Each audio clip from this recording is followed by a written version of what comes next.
Hey you, yes you, see all these wonderful people right here? They are my Patreons. With the support I get from them, I can afford to do my passion as a career and bring you guys weekly videos. Want to join them?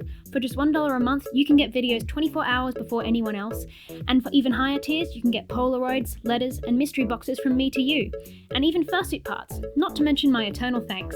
So what are you waiting for? Become a Patreon today via the link in the description. Thanks again, enjoy the video.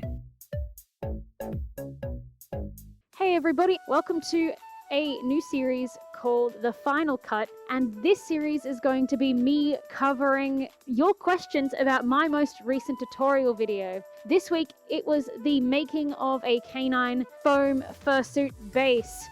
So we're going to get straight on into it, and these questions were left by you guys down in the comment section on that video. First of all, we've got a question by Crazy Cartoonist who says, what would you say is a good budget for a homemade foam base head like this?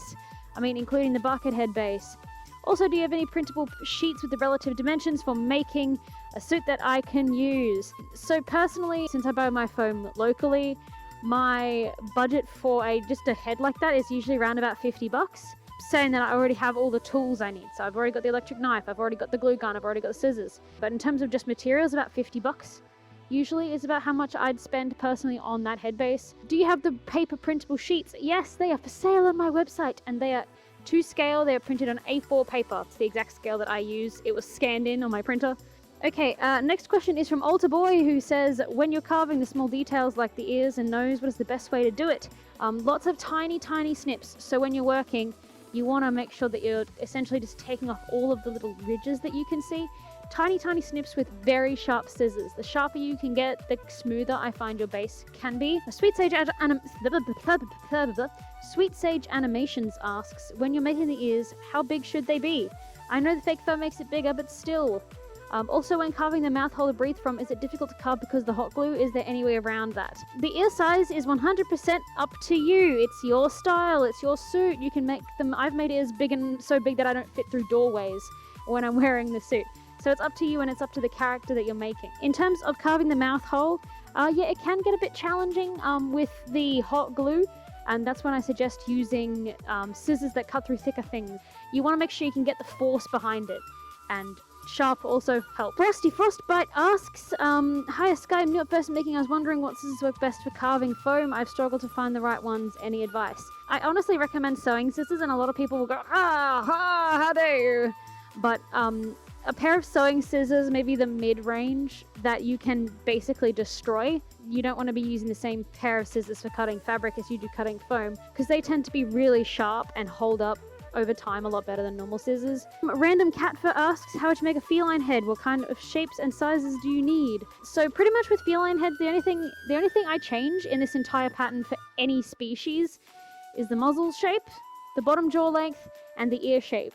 The muzzle shape, like I will talk about in a upcoming video about how to pattern for your head, and it will actually be specifically for a feline, but I'm going to do demonstrations of different species in that same video just to show you guys how it might change. So essentially, when you're drawing your pattern, you want to have your head side on. Like imagine this is a bucket head base, and you basically stick a piece of paper up against your head and you draw what the side view of your muzzle will look like. And that's essentially going to be your pattern piece. You just reuse it in replacement of the usual one. And then you want to adjust your ear size and shape to be more cat-like. It's going to vary from species to species and even cat breed to cat breed. The muzzle overall for felines is shorter. That's the one thing I will say. And remember, they have very short muzzles. Just grab your own cat and look at them from the side and you'll be like, you hardly have any muzzle, friend.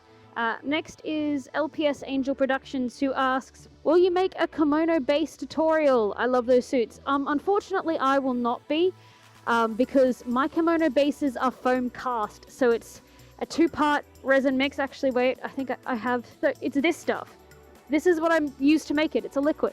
I can't really teach that if it's just me pouring 2-part mixtures into a mold. There are plenty of tutorials out there on how to make your own expanding foam mold, but I can't really teach it in a way that's like, add this piece and add this piece, because that's not how I made it. I tried that once and it didn't turn out the way I wanted, so I found a different method. As much as I'd love to, I don't carve it by hand, so I can't really teach that. Ijadima asks, do you need an electric knife or can a regular knife work fine? You can use a box cutter if you really want, but they're really sharp and be really careful. I really recommend getting an electric knife because it's only going to cost you about $10 more to get an electric one versus a normal one. And if you're going to be making more than one fursuit, it is an invaluable resource. Your local disappointment asks, I use a foam mattress for foam. Any tips on cut it without the bits being all bumpy? Electric knives and patience. Please don't use used mattress foam. That's gross. But generally for splitting foam into thinner slices, which is what I'm assuming that's what you mean, is like separating it to make it thinner. I literally often would just draw a line down it. It ends up being bumpy even for me. You just got to make sure you kind of keep your blade as straight as you can. Dukes asks, do you ever have trouble with foam not wanting to stay glued? Yeah, I do. That's usually a sign of it being really humid and hot. The glue doesn't actually have time to set. My best advice for that is just be patient and see if you can get any kind of cooling going in your fur room. So a fan, or anything like that. Clarice. Hello, Clarice. Clarice asks, how exactly would the shape of the cheek be changed if you wanted the suit to be angry? I know you touched on it, but I've attempted to make an angry cheekbone, but I've been unsuccessful. Okay, side by side, that-ish. Kinda, sorta.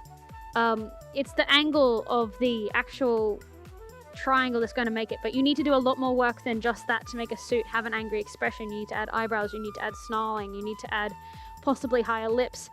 That's going to be a lot more work than just changing that. And last question is from Yeah Senpai, who says, I have a bat persona and big ears. Does the EVA foam support them? Do I need support sticks so they don't floppy? Thanks in advance. No, honestly, EVA foam is pretty stiff. Provided you curve it around at the base, so like instead of having it flat like this, you kind of curve it and it sits on the head more like that if I'm looking down, then it will stay up fine, and even after it's furred. Okay, I think that concludes our first episode of The Final Cut.